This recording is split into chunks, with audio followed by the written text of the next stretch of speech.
우리 예수님께서 부활하신 날 저녁에 주님은 제자들을 찾아가십니다. 유대인들을 두려워해서 모든 문들을 꼭꼭 잠그고 숨어있는 제자들에게 주님 찾아가셔서 첫 번째 하신 말씀이 무엇입니까? 너희에게 평강이 있을지어다, 그렇게 말씀하십니다. 또 21절에도 예수께서 또 이르시되 너희에게 평강이 있을지어다, 그렇게 말씀합니다. 주님은 십자가 지시기 전에 이미 제자들에게 누가복음 10장 19절에 보면 내가 너희에게 뱀과 정갈을 밟으며 원수의 모든 능력을 제할 권능을 주었으니 너희를 해할 자가 결코 없으리라. 주님 이 약속을 주셨어요. 내가 너희에게 뱀과 정갈을 밟으며 원수의 모든 능력을 제한 권세를 주었다. 너희를 해칠 자가 없으리라. 그랬는데도 막상 예수님이 잡히시고 십자가 달리실 때 되니까 다 제자들은 유대인들이 두려워서 도망가고 숨어버렸습니다. 그 막달라 마리아와 여인들이 무덤에 시신의 향유 바르러 갔다가 부활의 주님 만나고 난 후에 제자들에게 예수님이 다시 살아나셨더라, 그 이야기를 듣고도 제자들은 여전히 두려워서 숨어 있었습니다. 왜 그랬을까요? 이유는 바로 하나 때문입니다. 약속하신 말씀보다 눈에 보이는 환경, 그거를 바라보았기 때문에, 두려움 때문에. 그러나 부활하신 주님께서는 그들을 찾아가셔서 두려움에서 벗어날 수 있도록 평강을 주시고 성령을 선물로 주셨습니다. 그 결과 제자들은 기도에 힘쓰게 됐고 오순절날 성령 충만함을 받을 수 있었습니다. 그 이후에 담대한 마음과 강한 믿음으로 세상에 나가서 부활의 복음을 전했습니다. 두려움이 담대함으로 바뀌었습니다. 이제는 죽음도 두려워하지 않게 되었습니다. 제자들이 담대하게 예수 그리스도의 복음을 전하자 도리어 불신자들이 그리스도인들을 두려워하게 됐다고 성경 말씀하고 있어요. 자, 사도행전 2장 43절 읽어볼까요? 시작. 사람마다 두려워하는데 사도들로 말미암아 기사와 표적이 많이 나타나니. 아멘. 전에는, 성령 충만 받기 전에는 제자들이 유대인 지도자들 두려워해서 숨었는데 이제는 성령 충만 받고 담대하게 복음을 전하니까 예수 그리스도의 이름으로 갖가지 표적과 능력이 나타나니까 오히려 불신자들이 사도들을 두려워했다 그랬어요. 예수 믿는 사람을 두려워했다 그랬어요. 상황이 역전된 것이죠. 부활하신 주님을 만나면 이렇게 변화가 일어나게 되는 것입니다. 우리가 살다 보면 두려운 일들이 우리 앞에 닥칠 때가 있습니다. 때로는 가난에 대한 두려움, 질병에 대한 두려움, 실패에 대한 두려움, 대인관계에 대한 두려움, 전쟁이나 기근이나 요즘은 코로나19에 대한 두려움이 도처에 깔려 있습니다. 사람들이 두려움에 사로잡히게 되면 제자들이 유대인들을 두려워해서 문을 닫은 것처럼 마음의 문을 닫아버립니다. 자기를 고립시켜버립니다. 그러나 부활하신 주님은 굳게 닫힌 마음의 문을 뚫고 들어오셔서 낙심한 자들, 실패한 자들, 두려움에 사로잡힌 자들을 다시 세워주셨습니다. 세상의 빛 대신 주님이 찾아오시면 어둠은 물러가게 되는 것입니다. 평화의 왕이신 주님이 찾아오시면 다툼과 분열은 다 사라지게 되는 것입니다. 사랑의 주님이 우리 삶 속에 찾아오시면 미움은 사라지게 되는 것입니다. 능력의 주님이 찾아오시면 무능은 사라지는 것입니다. 부활의 주님이 찾아오시면 우리의 믿음도 우리 가정도 모든 것이 다시 살아나게 될 줄 믿으시기를 바랍니다. 바로 부활하신 주님은 막바로 승천하지 아니하시고 제자들에게 찾아가셔서 자기가 분명히 살아나셨음을 40일 동안 보여주셨습니다.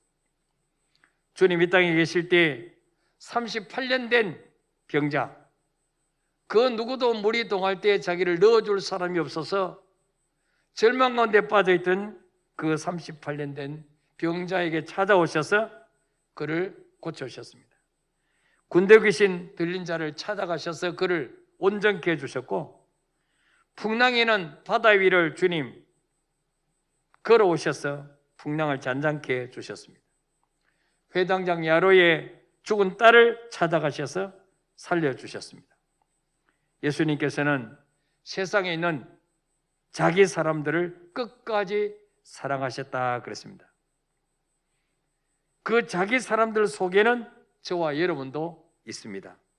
바로 사랑으로 찾아오시는 주님. 그래서 주님의 사랑으로 구원받은 하나님의 자녀들은 우리가 주님을 떠나서 두려워서 숨어 있을지라도 주님은 땅끝까지 찾아오셔서 우리를 다시 세워주시는 것입니다. 시편 139편 7절 8절 한번 읽어볼까요? 시작. 내가 주의 영을 떠나 어디로 가며 주의 앞에서 어디로 피하리까?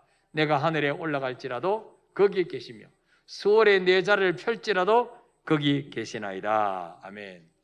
시편 기자는 말합니다. 내가 주의 영을 떠나 어디로 가며 주의 앞에서 어디로 피하리까? 하늘에 올라갈지라도 거기 주님 계시고 저 땅속 깊이 죽음의 자리에 갈지라도 거기도 주님은 계신다 그랬어요. 어느 누구도 주님의 손에서 벗어날 수가 없습니다. 주님 오늘 또 낙심하고 실패하고 사는 것이 힘들고 두려움에 사로잡힌 자들을 찾아오십니다. 왜 찾아오실까요? 우리를 사랑하시기 때문에, 우리를 세워주시기 위해서입니다. 두려움에서 해방시켜 주시고 주님의 능력으로 우리를 새롭게 만들어 주시려고 주님 우리를 찾아오시는 것입니다. 때는 우리는 주님을 잊을지라도 주님은 절대로 우리를 잊지 아니하십니다. 이사야 49장 15절 16절에 보니까 여인이 어찌 그 젖먹는 자식을 잊겠으며 자기 태에서 난 아들을 긍휼히 여기지 않겠느냐. 그들은 혹시 잊을지라도 나는 너를 잊지 아니할 것이라.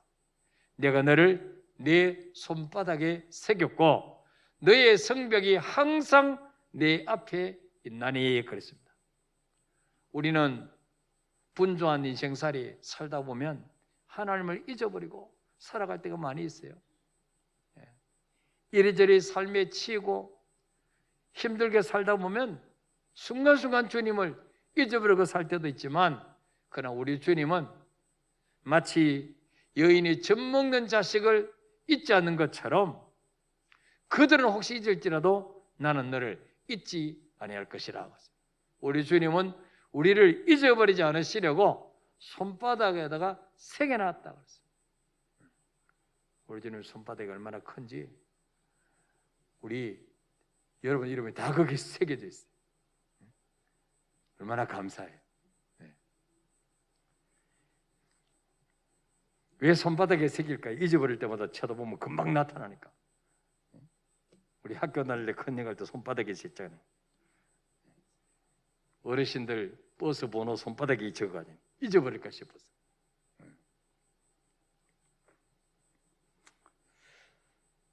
하나님 우리에게 주신 것은 두려워하는 마음이 아니에요. 디모데후서 1장 7절 한번 읽어볼까요? 시작. 하나님이 우리에게 주신 것은 두려워하는 마음이 아니요 오직 능력과 사랑과 절제하는 마음이니. 아멘. 하나님이 우리에게 주시는 것은 두려워하는 마음이 아니요 오직 능력과 사랑과 절제하는 마음이니 그랬어요. 그러면 두려워하는 마음은 누가 줄까요? 마귀가 주는 거죠. 마귀는 우리를 하여금 두렵게 만들어서 기도 못하게 하고 예배 못 드리게 하고 믿음의 교제 못하게 만들고 이 마귀가 좀 하는 거예요.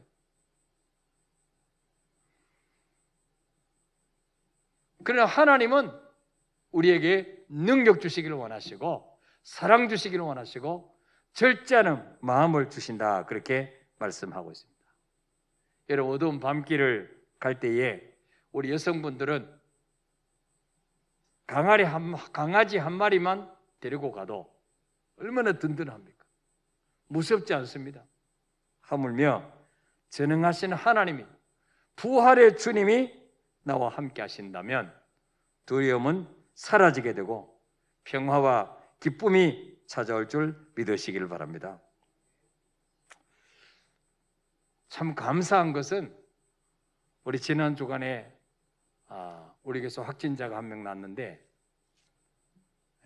우리 교회에서 옮긴 게 아니고 밖에서 어떤 분하고 만나서 차를 타고 같이 어디 갔다 와서 그 뒤에 이제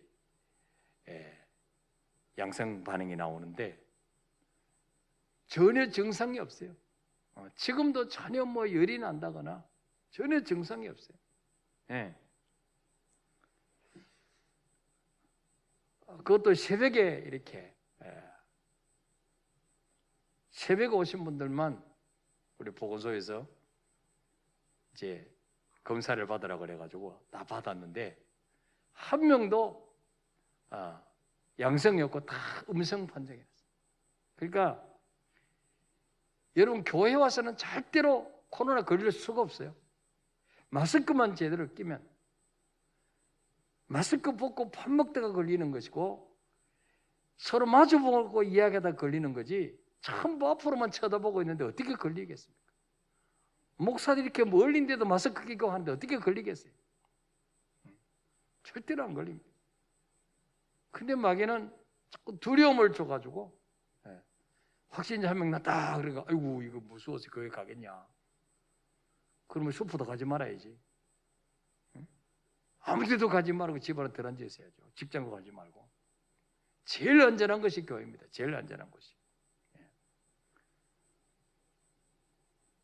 그래서 여러분, 저는 한편 감사한 것은요, 이 특세 때 확진자 나왔으면 거의 8, 90명이 다 이렇게 가서 검사 받아야 될 텐데 또 주일 낮 예배 때나 그 확진된 분이 그 전에 증상이 나타났다면 주일 낮 예배에 나오신 분들 다 받아야 되는데 이 증상이 나타나고 이틀 전까지 만난 사람은 괜찮다는 거예요.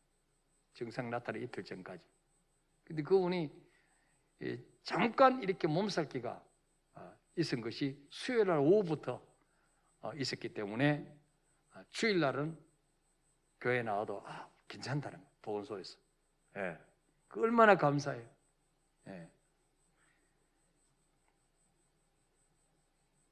그래서 하나님은 절대로 지금까지 1년 넘었지만은 그래도 하나님 우리 교회를 지켜주셔서 교회 안에서 한 명도 확진자가 생기지 않게 하신 거 얼마나 감사합니까? 만약 우리 교회에서 같이 밥 먹다가 확진자가 생겼다든지 카페에서 차 마시다가 확진자 생겼으면 매스컴에 난리 날 거예요. 아마 교회 폐쇄하라 그랬을 거예요. 근데 그런 게 아니니까 또 토요일 날 오전에 확진 판정 났다는 이야기를 듣고 우리 교육자들이 먼저 우리가 가서 검사를 받자. 그리고 화요일, 수요일 새벽기도 나온 분들 다 문자 보내가지고 가는 거면 토요일 날 딱 가서 검사 받으세요. 근데 한 명도 확진자가 없어요. 나오신 분들. 나올 수가 없죠. 다 우리 일교육관에서 예배 드려도 다 1m, 2m 거리 띄워가지고 마스크 끼고 앞만 보고 기도하니까 서로 맞으면서 이렇게 입 맞추고 기도하지 않잖아요. 그러니까 절대로 걸릴 수가 없어요.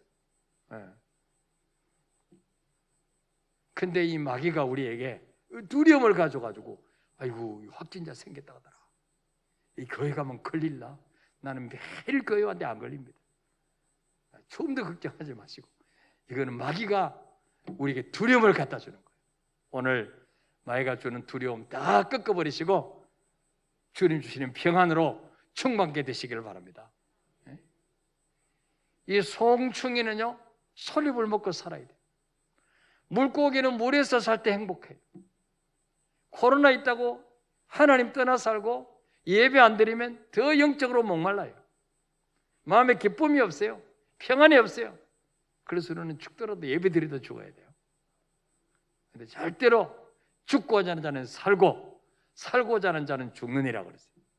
죽고자 하는 자는 절대로 안 죽게 하십니다. 오늘 이 확신 가지고 돌아가시기를 주의 이름으로 축복합니다. 자, 우리 주 품에 품으소서 우리 찬양하겠습니다.